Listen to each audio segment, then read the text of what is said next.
Hi everyone, welcome to goal achievement. I am Ruby Yadav. चलो आज हम पढ़ने वाले हैं क्लास छठी का जो भूगोल सब्जेक्ट है उसका चैप्टर 1। उस चैप्टर का नाम क्या है? सौर मंडल में पृथ्वी। ठीक है, तो सौर मंडल भी मैं आपको समझाऊंगी और पृथ्वी तो आपको पता ही है क्या है। ये पृथ्वी हमारे प्लेनेट है ना, जिसके ऊपर हम रहते हैं, जिसमें हम रहते हैं। ठीक है, तो चलो मैं आगे आपको बताती हूँ। ये स्टोरी आपको पढ़ कर सुनाती हूँ अच्छे से, आप ध्यान से सुनिए। क्या बोल रहे हैं कि थोड़ा मैं जूम कर लूँ। देखो क्या बोले, सूर्य अस्त के बाद आकाश को देखना बहुत अच्छा लगता है ना। बहुत ही अच्छा लगता है देखने में। कितना अच्छा लगता है। आसमान से पहले एक या आसमान में पहले एक या दो चमकते बिंदु ही दिखते थे, लेकिन बाद में इनकी संख्या बढ़ती जाती है। अब इनकी गणना भी नहीं कर सकते। संपूर्ण आकाश छोटी छोटी चमकदार वस्तुओं से भर जाता है, जिसमें से कुछ चमकीले होते हैं और कुछ धुंधले। ठीक है, कुछ चमकीले होते हैं, कुछ धुंधले होते हैं। ऐसा प्रतीत होता है मानो आकाश में हीरे जले हो। ठीक है, मतलब ऐसे लग रहा था कि हीरे जल रहे हैं आकाश में। वैसे इसी तरह से हमें देखने को मिलता है। इनमें से कुछ टिमटिमाते प्रतीत होते हैं, कुछ टिमटिमाते प्रतीत होते हैं, लेकिन अगर आप उनको ध्यान से देखोगे तो आप पाएंगे कि इनमें से कुछ भी टिमटिमाते अन्य अन्य से अलग है। ठीक है, कुछ की टिमटिमाहट ना अन्य से बहुत अलग है। ये बिना किसी टिमटिमाहट के चंद्रमा के समान चमकते हैं। ठीक है, अगर ना भी टिमटिमाए ना तो चंद्रमा के जैसे चमकते हैं, चंद्रमा के समान चमकते हैं। ठीक है, तो अब देखो, इनकी चमकीली वस्तु के साथ आप लगभग प्रतिदिन चंद्रमा को भी देखते होंगे, है ना, देखते हैं ना। यह अलग अलग समय पर अलग आकार तथा अलग स्थितियों में दिखाई पड़ता है। आप पूर्ण चंद्र को लगभग एक महीने में एक बार देख सकते हैं। यह पूर्ण चंद्र जो पूर्ण मतलब पूरा जो चांद होता है ना, पूरा चंद्र को एक ही बार एक महीने में देखते हो, तो यह पूर्ण चंद्रमा वाली रात को हम पूर्णिमा कहते हैं। ठीक है, पूर्णिमा की रात बोलते हैं ना, कि देखो महीने में एक ही बार आप देखते हो और वो फुल चांद देखते हो, है ना, पूरा वाला चांद देखते हो, पूरा फुल मून देखते हो, तो उसी को हम क्या कहते हैं, उस रात को हम क्या कहते हैं, पूर्णिमा रात कहते हैं। ठीक है, 15 दिन के बाद आप इसे नहीं देख सकते। पूर्णिमा चांद को हम 15 दिन के बाद नहीं देख सकते। यह एक चंद्रमा की रात्रि होती है। ठीक है, 15 दिन के बाद जो चांद होता है ना, वो चंद्रमा की रात्रि होती है, जिसे अमावस्या कहते हैं। क्या कहते हैं? अमावस्या कहते हैं। ऐसी रात में अगर आसमान साफ है तो आप आसमान का अवलोकन अच्छी तरह से कर सकते हैं। देखो ऐसे में याद करो कि पूरा मून, पूरा मतलब पूरा चांद है ना, पूरा चांद बना हुआ है, यानी कि इस तरह से पूरा चांद बना हुआ है, तो इसे हम क्या कहेंगे, पूर्णिमा। पी से पूरा, पी से पूर्णिमा, है ना। लेकिन पूरा कितना, 30 दिन का हो गया, एक महीने में आ रहा है। लेकिन अमावस्या क्या है, आधा है ना, क्या है, अमावस्या आधा, यानी कि 15 दिन के बाद ये आता है। तो आधा, आधा, अ से क्या बोल रहे हैं, मतलब अमावस्या, तो ऐसे याद कर ले। ठीक है, अच्छा आगे चलो। क्या है, क्या आपको इस बात पर आश्चर्य नहीं होता है कि हर दिन के समय चंद्रमा एवं इन सभी छोटी चमकीली वस्तुओं को क्यों नहीं देख पाते हैं? ऐसा इसीलिए है क्योंकि दिन को हम इसीलिए नहीं देख पाते क्योंकि सूर्य के अधिक तेज प्रकाश के कारण रात के समय चमकने वाली वस्तुओं को हर दिन नहीं देख पाएंगे। ठीक है, सूर्य की जो रोशनी होती है ना, इतनी तेज होती है, उन रोशनी की वजह से ना वो सब चीज़ें ढक जाती है और हम देख नहीं पाते हैं उन सब चीज़ों को। ठीक है, तो देखो, सूर्य, चंद्रमा तथा वह सभी वस्तु जो रात के समय आसमान में चमकती है उसे हम खगोलीय पिंड कहते हैं। क्या कहते हैं? खगोलीय पिंड, जिसे हम सेलेस्टियल बॉडी इंग्लिश में कहते हैं, और इसे हम खगोलीय पिंड कहते हैं। क्या कहते हैं? खगोलीय पिंड। ऐसी चीज़ जो रात के समय आसमान में चमके is called celestial body then खगोलीय पिंड। क्या कहते हैं? खगोलीय पिंड कहते हैं। आसमान में जो रात को चमके उसे ही हम खगोलीय पिंड कहते हैं। कुछ खगोलीय पिंड बड़े आकार वाले तथा गर्म होते हैं, कुछ खगोलीय पिंड बहुत बड़ा होता है और गर्म भी होता है। ये गैसों से बने होते हैं, ये गैसों से भी बने होते हैं। ये इनके पास अपनी खुद की ऊष्मा और प्रकाश होती है, मतलब लाइट और हीट होती है, जिसे वो बहुत ही बड़ी मात्रा में उत्सर्जित करते हैं। जैसे सूर्य है ना, वो सबको देता है ना, लाइट हीट सबको देते हैं, उत्सर्जित करते हैं। इस खगोलीय पिंड को हम तारा कहते हैं। ठीक है, और ये सूर्य भी एक तारा है। मतलब क्या है कि वो बड़े आकार को, वो सेलेस्टियल बॉडी, मतलब वो खगोलीय पिंड जो बड़े आकार के हों, गर्म हों, गैस से बने हों, उनके अपने खुद के ऊष्मा हो, प्रकाश हो वो बहुत बड़ी मात्रा में उत्सर्जित करे उसमें, और प्रकाश को, वो ऐसे चीज़ों को, ऐसे खगोलीय पिंडों को हम तारा कहते हैं, ठीक है। और तारा, और सूर्य भी क्या है, एक तारा है। तो आपको समझ में आ गया। चलो आगे बढ़ते हैं।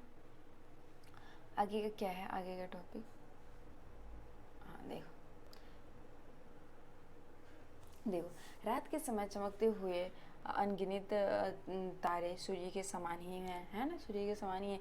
लेकिन हमसे बहुत अधिक दूर होने के कारण हम लोग उनके ऊष्मा या प्रकाश को महसूस नहीं कर पाते रात को, तथा वो अन्यथा छोटे दिखते हैं, ठीक है, वो बहुत छोटे दिखते हैं। आपने अवश्य ध्यान दिया होगा कि कुछ दूरी से देखने पर सभी वस्तुएं छोटी दिखाई पड़ती है ना।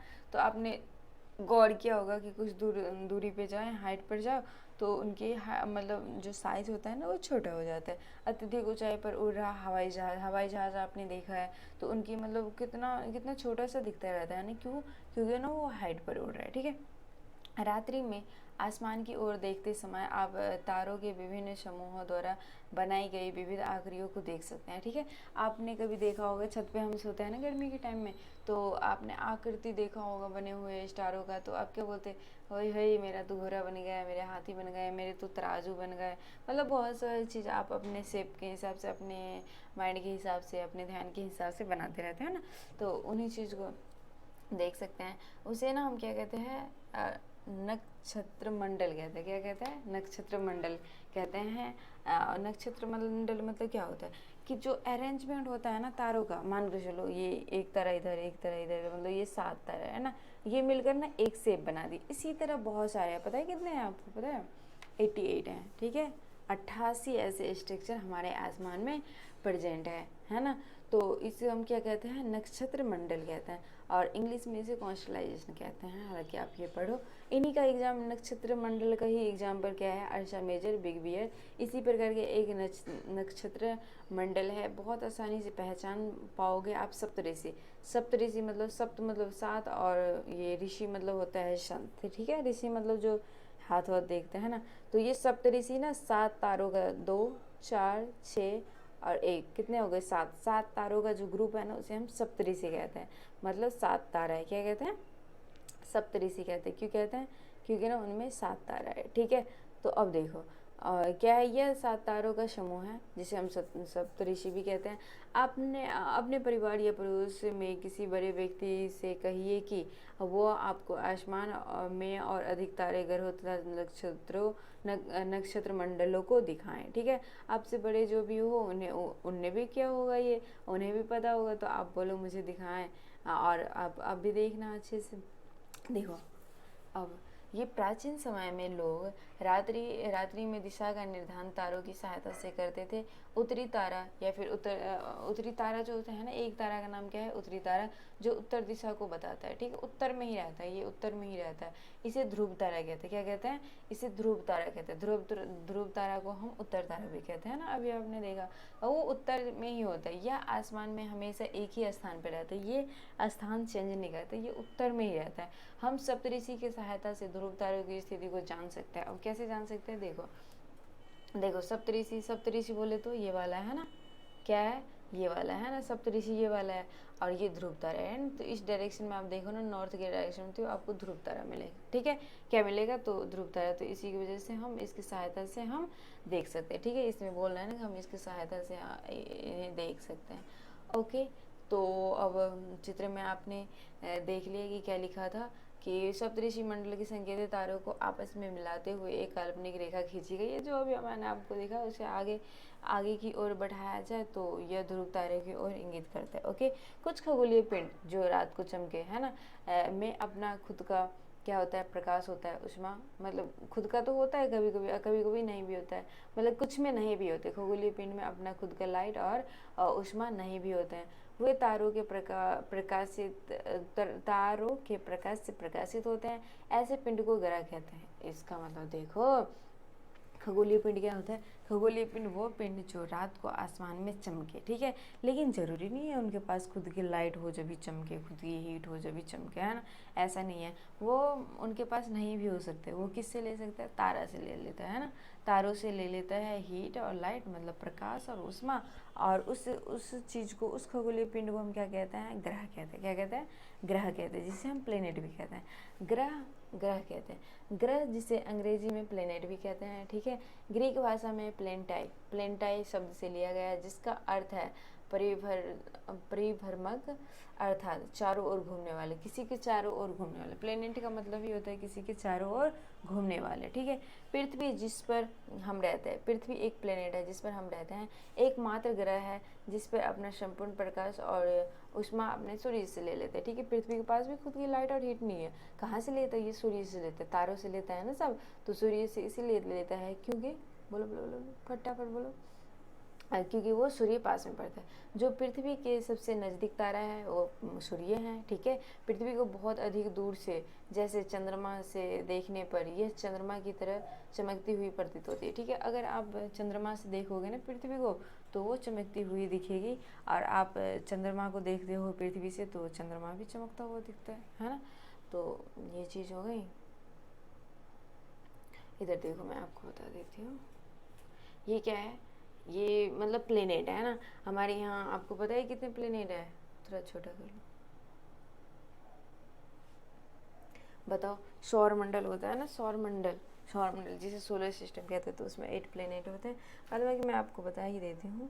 8 प्लेनेट है। सूर्य की ये चारों ओर, सूर्य क्या है? एक स्टार है, उसके चारों ओर चक्कर लगाता है। तो आपका लॉजिक ये भी कह रहा होगा क्योंकि प्लेनेट के पास खुद की लाइट और हीट नहीं होती, इसीलिए सूर्य के चक्कर लगाते हैं ताकि हमें लाइट और हीट मिले। तो समझ लो, ठीक ही है। देखो, इसमें ना 8 प्लेनेट है। कितने प्लेनेट है? 8। मतलब जो ग्रह है ना वो 8 है। कौन कौन सा है? पहला है बुध ग्रह, शुक्र, है ना। फिर कौन सा है? पृथ्वी, फिर मंगल, फिर बृहस्पति, फिर शनि, फिर यूरेनस, ठीक है। तो और एक नेपच्यून भी होगा उधर, तो इस साइड को होगा नेपच्यून, ठीक है। तो 8 प्लेनेट है, 8 प्लेनेट है। ये सूर्य के ना चक्कर लगाते रहता है, सूर्य के चारों ओर चक्कर लगाते रहता है। मान के चलो ये सूर्य है, तो ये इलिप्स फॉर्म में, इलिप्स के उसमें सूर्य के चक्कर लगाते रहते हैं, धीरे धीरे धीरे धीरे अपना मतलब चक्कर लगाते रहते हैं। सबका टाइम पीरियड अलग अलग है, तो मैं आगे भी आपको बताऊंगी ये क्या टाइम पीरियड है। बाद बाकी ना यहाँ पर लिखा हुआ है, यहाँ पे जो देख रहे हो ना आप, तो इनके मतलब चारों ओर परिक्रमा करने में, सूर्य की परिक्रमा करने में कितना टाइम लगता है, कितने मतलब इनके पास सैटेलाइट है। सैटेलाइट मतलब जो भी जैसे चंद्रमा वगैरह है ना, तो उस तरह से उपग्रह कितने हैं, तो ये सब चीज़ें हो जाती हैं। तो इसके बारे में मैं आपको आगे भी पढ़ाऊँगी। तो अभी चलो आगे बढ़ते हैं। बस प्लेनेट का याद रखना था आपको कि इतने प्लेनेट होते हैं। अच्छा देखो, आसमान में दिखने वाले चंद्र एक उपग्रह है। क्या है? एक उपग्रह है, वो भी नेचुरल यानी कि प्राकृतिक उपग्रह है। ये हमारी पृथ्वी का सहचर है, मतलब ये पृथ्वी का चारों ओर चक्कर लगाते हैं ना, पृथ्वी का चक्कर लगाते हैं। हमारी पृथ्वी के समान 7 अन्य ग्रह और भी हैं। मैंने कहा था ना 8 ग्रह हैं, तो एक तो हो गई पृथ्वी, और 7 ऐसे भी और भी ग्रह हैं जो मैं आपको अभी भी बताई हूँ, जो सूर्य के प्रकाश एवं उस ऊष्मा को प्राप्त करते हैं। उनमें से कुछ के पास अपने चंद्रमा भी है, ठीक है। तो ग्रह कितने हैं? ग्रह 8 है, जैसे पृथ्वी है उसी तरह से ग्रह 8 है। उनके पास किसी किसी के पास खुद के चंद्रमा भी है और किसी किसी के पास नहीं भी है ना। तो मैं आपको नेक्स्ट वीडियो में बताऊंगी। आज के लिए इतना ही, सौरमंडल हम नेक्स्ट वीडियो में पढ़ेंगे। आज के लिए इतना ही। Take care, bye bye. आप अच्छे से पढ़ कर आना। Thanks for watching, thank you so much. Hi everyone, welcome to my channel. I am Ruby Yadav. चलो आज हम पढ़ने वाले हैं क्लास 6ठी का जो भूगोल सब्जेक्ट है उसका चैप्टर नंबर 1, और ये वीडियो पार्ट 2 होने वाला है। फर्स्ट वीडियो में मैंने ये सब करवा दिया था। तो ये इस चैप्टर का नेम है सौरमंडल में पृथ्वी, ठीक है। पृथ्वी क्या है? हमारा प्लेनेट है जिसमें हम रहते हैं। तो ये सब मैंने आपको इन डिटेल करवा दी थी पिछले वीडियो में। अगर आपने नहीं देखा है तो पीछे वाले वीडियो में जाकर देख सकते हैं, ठीक है। तो आज मैं पढ़ाऊँगी आपको सौरमंडल। क्या पढ़ाऊँगी? सौरमंडल, सौर मंडल पढ़ाऊंगी, ठीक है। तो चलो पढ़ते हैं मस्ती में। देखो, सौर मंडल क्या होता है? सौर मंडल क्या होता है? सूर्य, 8 ग्रह, उपग्रह तथा कुछ अन्य खगोलीय पिंड जैसे क्षुद्र ग्रह, एवं उल्का पिंड मिलकर सौर मंडल का निर्माण करते हैं। उसे हम सौर परिवार के नाम भी देते हैं, या फिर उनका मतलब उसे हम सौर मंडल ही बोलते हैं, सौर परिवार भी बोलते हैं, और जिनका मुखिया होता है सूर्य। ठीक है, तो चलो मैं फिर से बैक जाऊंगी एक बार मैं आपको फिर से समझाऊंगी। छोटे देखो, इस फैमिली में कौन कौन है? सूर्य है, 8 प्लेनेट है, मैंने पिछले वीडियो में आपको बताई थी कौन कौन सा, बुध, शुक्र, पृथ्वी, मंगल, बृहस्पति, शनि, यूरेनस, नेपच्यून। ठीक है, तो ये 8 प्लेनेट है जिसे वो ग्रह कहते हैं। और कुछ क्षुद्र ग्रह भी बताए थे ना, कुछ क्षुद्र ग्रह भी होते हैं, तो ये रहे क्षुद्र ग्रह की पट्टी, क्षुद्र ग्रह हैं। और कुछ उल्का पिंड भी होता है कहीं कहीं। ठीक है, तो ये चीज़ें हैं। और चंदा भी होता है, चांद इसे बोलते हैं ना। तो चांद मतलब क्या, वो सैटेलाइट यानी कि उपग्रह हो गए। तो इन सब चीज़ों से मिलकर ना सौर ग्रह बने, सौर मंडल बने होते हैं। ठीक है, इन सब चीज़ों से मिलकर सौर मंडल बने होते हैं, या फिर सौर परिवार भी कह सकते हैं उसे। तो किन किन चीज़ों से मिलकर? सन से मिलकर, जैसे 8 प्लेनेट है यानी कि 8 ग्रह है, उन सब चीज़ों से मिलकर, उपग्रह से मिलकर, क्षुद्र ग्रह पट्टी से मिलकर, कुछ उल्का पिंड से भी मिलकर। ठीक है, तो इसे हम क्या कहते हैं? सौर ग्रह कहते हैं। क्या कहते हैं? क्या कहते हैं? सौर मंडल कहते हैं, या फिर सौर परिवार कहते हैं। सौर मंडल कहते हैं या फिर सौर परिवार कहते हैं। चलो ठीक है, इनका मुखिया कौन होता है? सन होता है। क्यों? क्योंकि वो सबसे सेंटर में होता है। पिछले वाले वीडियो में मैंने आपको कहा था कि वो सेंटर में होता है। देखिए, सूर्य के बारे में पढ़ने जा रहे हैं। सूर्य सौर मंडल के केंद्र में स्थित है। सौर मंडल के केंद्र में स्थित है कौन? सूर्य सौर मंडल के केंद्र में स्थित है। आपको पता है ना कि ये सन है, इसके चारों ओर चक्कर लगाते हैं। 8 प्लेनेट, क्षुद्र ग्रह, उपग्रह सब चक्कर लगाते हैं। ये बहुत बड़ा है, सूरज बहुत बड़ा है। यह अत्यधिक गर्म गैस से बना होता है। इसका खिंचाव जो होता है ना, वो सभी सौर मंडल में जो भी ग्रह उपग्रह सबको है ना, वो खींच कर रखता है। ठीक है, सूर्य सौर मंडल के लिए प्रकाश एवं उष्मा एकमात्र स्रोत है। सूर्य ना हो तो किसी को नहीं प्रकाश मिलेगी, नहीं उष्मा मिलेगा, और नहीं मिलेगा तो कोई भी जीव ऐसे जी नहीं सकते अर्थ पे या फिर कहीं भी। ठीक है, तो इसीलिए सूर्य का रहना बहुत ज़रूरी है, और सूर्य का रहना बहुत ज़रूरी है, और ये इम्पोर्टेंट भी है। देखो, ये सन है। ठीक है, क्या है? सन है। इसके चारों ओर क्या घूम रहे? प्लेनेट घूम रहे। तो ये ना सबको पकड़ कर खींच कर रखा हुआ है, ताकि एक ही जगह पर रहे और एक ही स्थान पर रह कर वो करे। ये नहीं कि उसके स्थान में घुस गए, कभी कभी उसके स्थान में घुस गए, तो ऐसा मतलब नहीं होता। ठीक है, तो इसीलिए तो उसे हम ग्रह कहते हैं, वो नग्रह कहते भी नहीं। आगे मैं आपको और भी बताऊंगी। ठीक है, देखो, सूर्य से ये सब क्यों लेते हैं उष्मा वगैरह? क्योंकि वो बहुत नज़दीक का तारा है ना, नज़दीक का तारा है, पास है, इसीलिए लेते हैं। लेकिन हम इनके अत्यधिक तेज उष्मा का महसूस नहीं करते हैं। इनका अत्यधिक तेज उष्मा कितना तेज होता है, लेकिन ज़्यादा महसूस नहीं कर पाते, क्योंकि सबसे नज़दीक का तारा होने के बावजूद ये हमसे बहुत दूर है। सबसे पास है लेकिन वो बहुत दूर है, फिर भी पास है।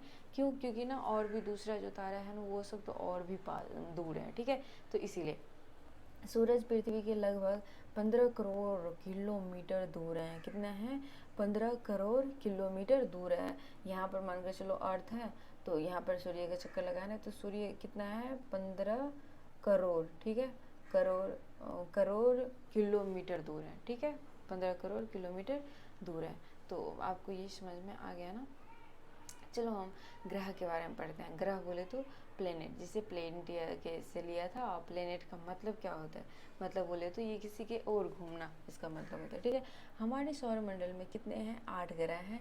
सूर्य से दूरी के अनुसार वे अपना मतलब घूमते रहते हैं। तो सबसे पहले कौन आते हैं? बुध, शुक्र, फिर आता है पृथ्वी, फिर मंगल, बृहस्पति, शनि, यूरेनस, नेपच्यून। ठीक है, ये 8 प्लेनेट है। तो 8 प्लेनेट को आप अच्छे से याद रखना। बाद बाकी इन मतलब सूर्य की उनकी दूरी के अनुसार अंग्रेजी में ग्रहों को नाम याद रखने का आसान तरीका, मतलब कुछ ट्रिक बनाए हैं मेमोरियल्स, तो ये याद करने के लिए है। क्या है?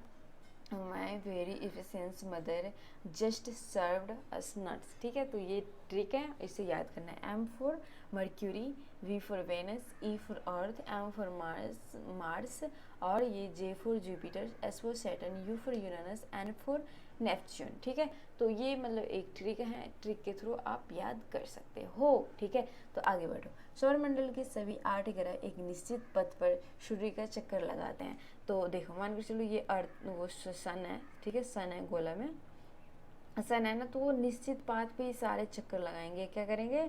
निश्चित पाथ, किसी का ये पाथ है तो ये इस पाथ पे नहीं जा सकते, या ये पाथ है तो ये सेंटर में नहीं जा सकते। जैसे ही सेंटर में गया तो ये उपग्रह, वो ग्रह से बाहर, ग्रह नहीं कहलाएगा। ठीक है, तो ऐसे नहीं होता, सब अपने अपने पाथ पे ही घूम रहे होते हैं, अपने अपने पाथ पे ही चक्कर लगा रहे होते हैं सन के।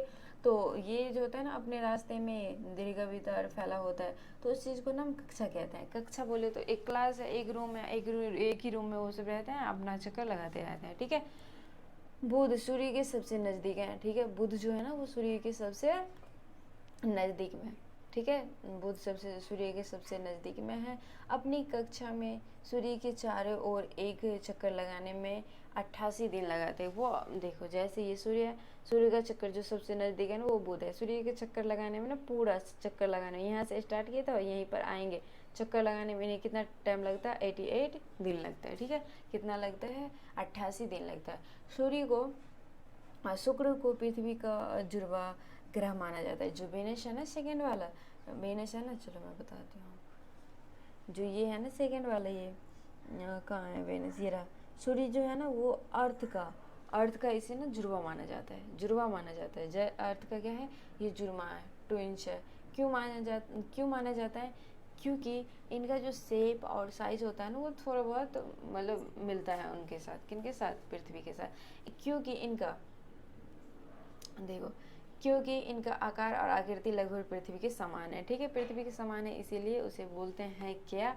कि इनका जुड़वा है। शुक्र पृथ्वी का जुड़वा है, इसीलिए बोलता है। देखो, अभी तक प्लूटो भी एक ग्रह माना जाता था। पहले प्लूटो को, एक प्लूटो जैसे आपने बुध, बृहस्पति, शुक्र सब पढ़ा ना, तो वैसे ही एक प्लूटो भी एक ग्रह माना जाता था। परंतु अंतर्राष्ट्रीय खगोलीय संगठन ने अपनी बैठक, अंतर्राष्ट्रीय खगोलीय संगठन की जब बैठक हुई अगस्त 2006 में, तो यह निर्णय लिया गया कि कुछ समय पहले खोजे गए अन्य खगोलीय पिंड 203 में UB 313 खोजे गए थे, जो कि सीरियस में आया था। प्लूटो बॉर्न ग्रह है। ठीक है, उन्होंने बोला कि प्लूटो ना एक ग्रह नहीं है, बॉर्न ग्रह है, यानी कि ड्रॉप प्लेनेट भी कहते हैं। ठीक है, तो वो बॉर्न ग्रह है, इसमें कोई क्वालिटी है ही नहीं। तो मैंने आपको कहा था ना कि अगर कोई सन से, अगर ये अपने पाथ है, अपने पाथ से अगर दूरी जाएगा, इधर से इधर चला जाएगा या इधर से इधर चला जाएगा, तो उसे उपग्रह, उसे ग्रह से निकाल देंगे। जैसे प्लूटो को निकाला है, प्लूटो को निकाल कर बॉर्न ग्रह बना दिया, बौने ग्रह बना दिया। ठीक है,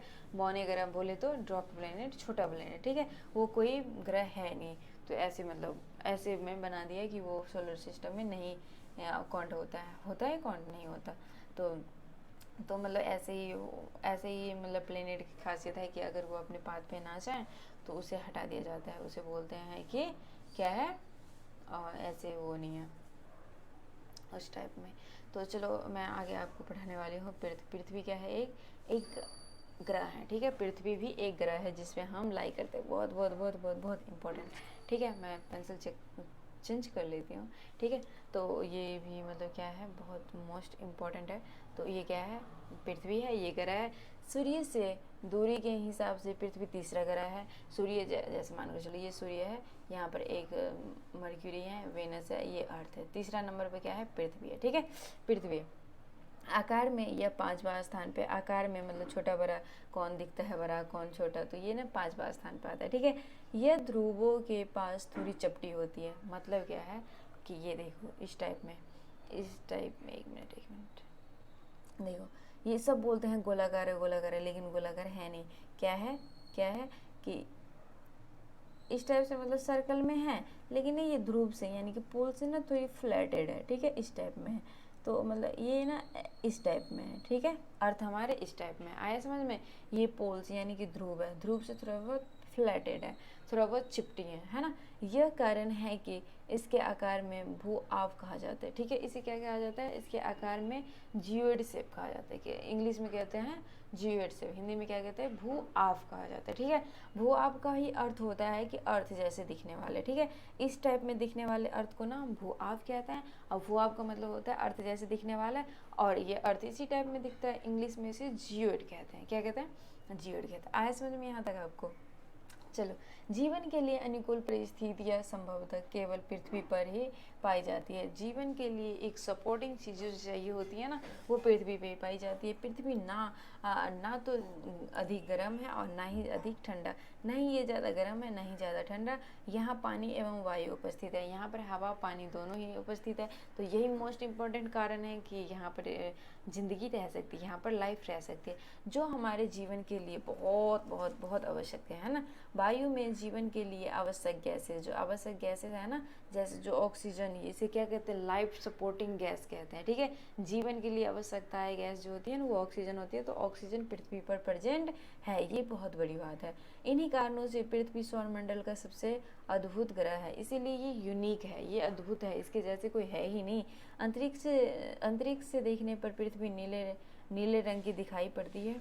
अगर अंतरिक्ष से यानी कि स्पेस से देखोगे ना, तो पृथ्वी नीले रंग की दिखाई पड़ती है। क्योंकि इनके 2/3 सतह पर पानी ढकी हुई है, 2/3 सतह पे क्या है, पानी ढकी हुई है, इसीलिए इसे नीला ग्रह भी कहते हैं, इसीलिए इन्हें नीला ग्रह भी कहते हैं। तो आपको मतलब ये समझ में आया, तो इसीलिए इसे हम नीला ग्रह कहते हैं। और ये बहुत ही इंपॉर्टेंट चीज़ है। मैं आपको पृथ्वी के बारे में और फटाफट से जल्दी से बता देती हूँ कि क्या है, कि सूर्य के मतलब क्या है, ये तीसरा ग्रह है। जल्दी काउंट करो हाथ पे, उंगली पे, आकार में 5वां है। ये ध्रुव से थोड़ा सा फ्लैटेड है, इसीलिए उस कारण से ये भूआब आकृति का दिखता है। भूआब का मतलब होता है पृथ्वी जैसे दिखने वाला वस्तु, यानी कि सामान का आकार, ठीक है। जीवन के लिए यही प्लेनेट सबसे ज़्यादा इम्पोर्टेंट है। क्योंकि ना ही ये ज़्यादा गर्म है ना ही ठंडा। इसके बाद इसके पास पानी है, वायु है, लाइफ सपोर्टिंग गैस है जिसे हम ऑक्सीजन बोलते हैं। तो ये बहुत इंपॉर्टेंट है, ऑक्सीजन है हमारे, ऑक्सीजन ना रहे तो हम रहेंगे नहीं। कोरोना के टाइम में देखा था ना हमने। तो पृथ्वी सौरमंडल का सबसे अद्भुत, सबसे यूनिक है। इसीलिए अगर आपको अंतरिक्ष से अगर पृथ्वी को देखना है ना, तो देखोगे तो ये नीला दिखा देगा। क्यों दिखा देगा? क्योंकि 2/3, मोस्ट इम्पोर्टेंट चीज़, 2/3 सतह ना इनके पानी से ढके होते हैं, इसीलिए इसे नीला ग्रह कहते हैं। हमारा पृथ्वी कितना अच्छा है, इसीलिए प्लेनेट को सेव करके रखो। क्या करो? प्लेनेट को सेव करके रखो। कुछ फैक्ट है, मैं आपको बता देती हूँ। ये नेक्स्ट वीडियो एक बना तो इसके लिए, फैक्ट के लिए, हाँ नेक्स्ट वीडियो बना दूंगी एक, बस फैक्ट होता है तो उस टाइम में मतलब एक बना दूंगी मैं, ठीक है। तो अब रह गया हमारा एक टॉपिक चंद्रमा, ठीक है, एक हो गया क्षुद्र ग्रह और उल्कापिंड, ठीक है। 3 टॉपिक है, मैं नेक्स्ट वीडियो में कर दूंगी कवर। नेक्स्ट वीडियो में ये चैप्टर एंड होंगे। तो आज के लिए इतना ही। टेक केयर, बाय बाय, अच्छे से पढ़ते रहना। Thanks for watching, thank you so much.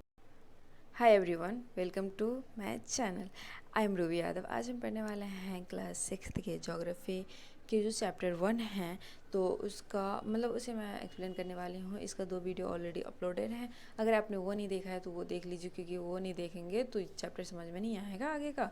तो ठीक है, तो वो देख लीजिए। और ये मैं हिंदी मीडियम में करवाने वाली हूँ, तो हिंदी इंग्लिश दोनों चलता है मेरे चैनल पे।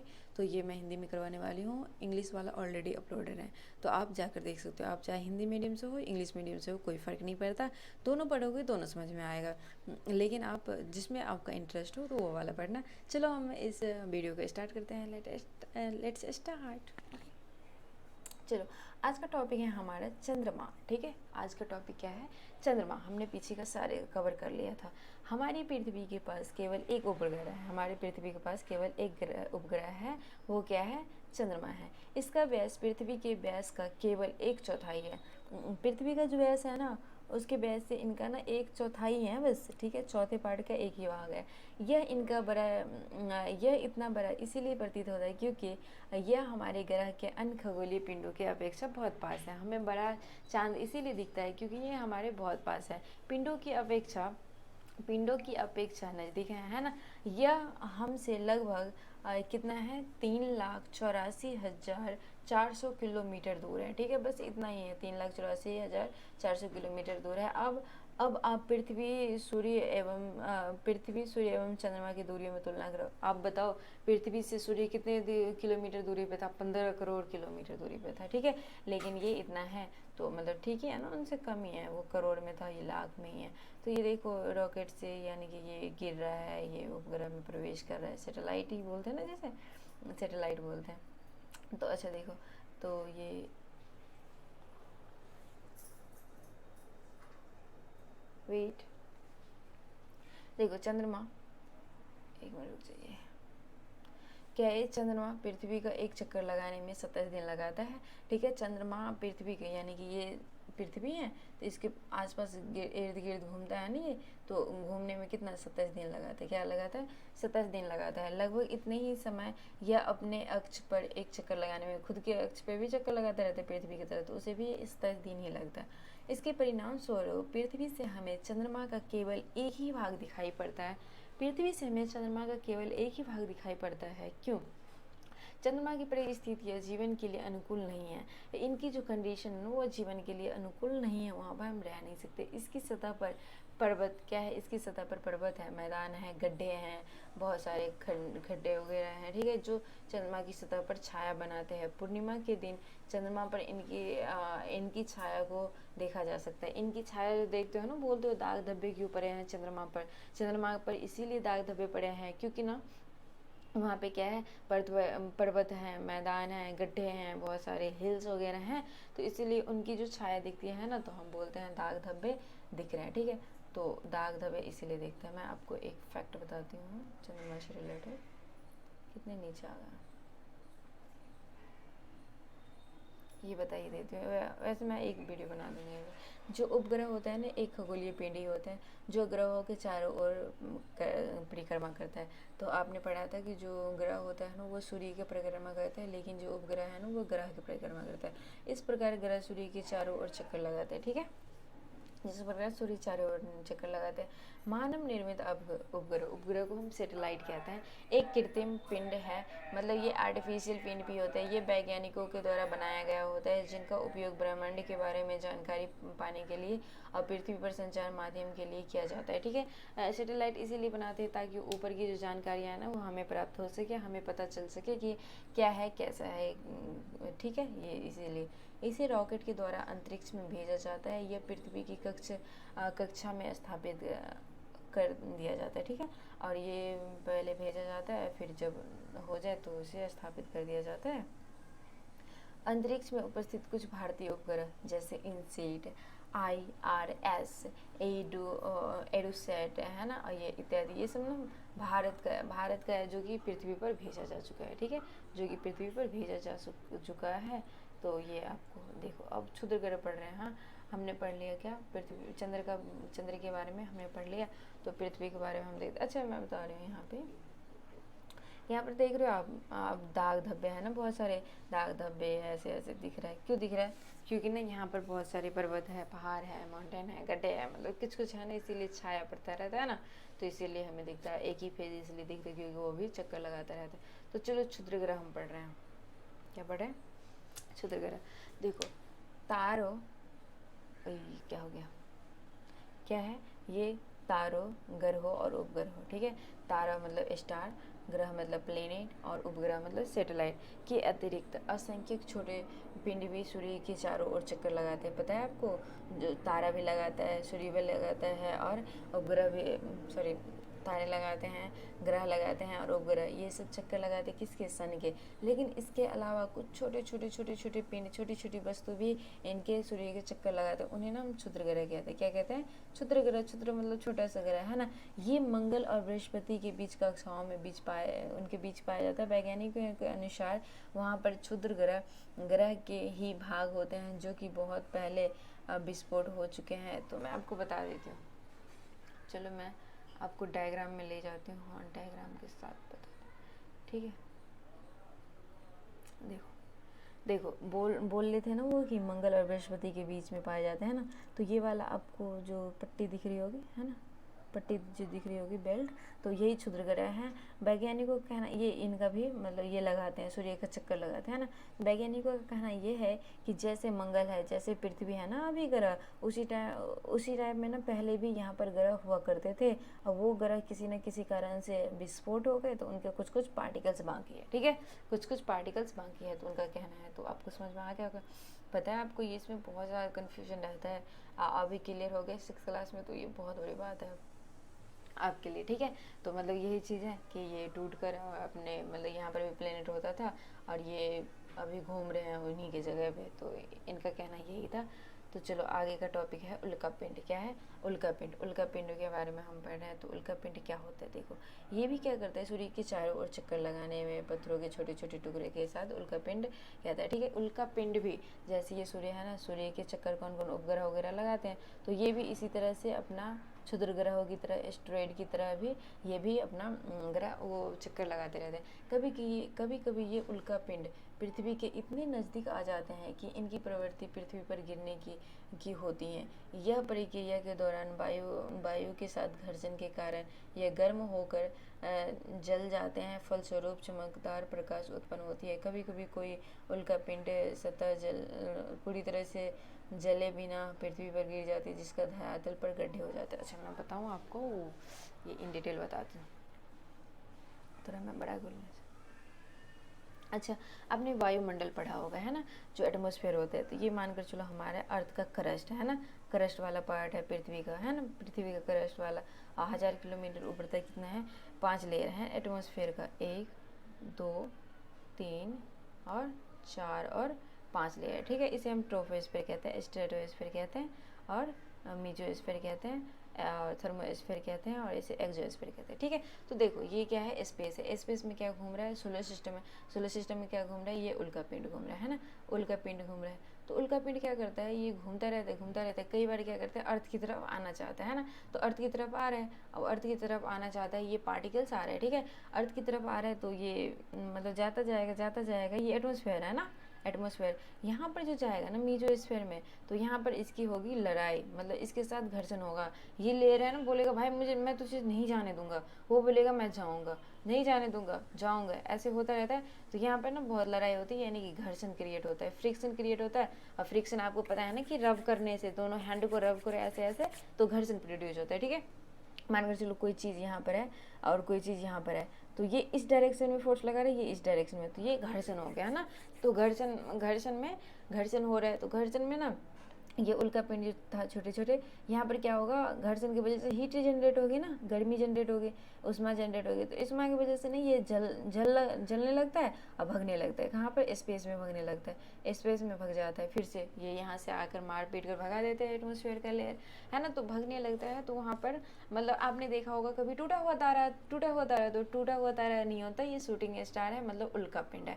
अच्छा ठीक है, यहाँ पर समझ आ गया टूटा हुआ तारा, तो ये उल्कापिंड होता है। यहाँ तक तो इतना समझ में आया। अच्छा, मानकर चलो ये आ गया और कई बार ना ये अनबर्ड हो गया, यहाँ पर ज़्यादा लड़ाई नहीं हो पाई, ये एटमॉस्फेयर नहीं रोक पाया, तो यहाँ पर ये आकर गिर जाता है। ठीक है, अर्थ पे आकर गिर जाते हैं। यार मैंने मिटा दिया सारा।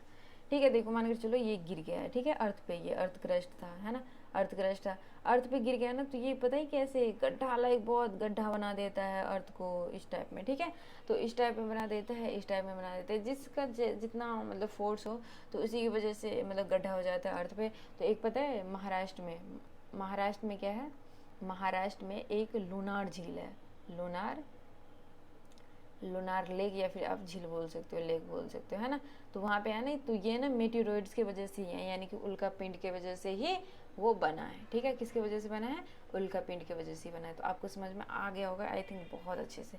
ठीक है, क्या आप मैं ये बता रही हूँ, क्या आपने तारों वाले खुले आसमान में एक ओर से दूसरी ओर में फैली चौड़ी सफ़ेद पट्टी की तरह एक चमकदार रास्ते को देखा है? यह लाखों तारों से समूह में आकाशगंगा होते हैं। ठीक है, देखो बहुत सारे तारे हैं ना, यहाँ पर बहुत सारे तारे मिलकर ना एक मतलब गंगा बनाते हैं, जिसे आकाशगंगा कहते हैं। क्या कहते हैं, आकाशगंगा कहते हैं।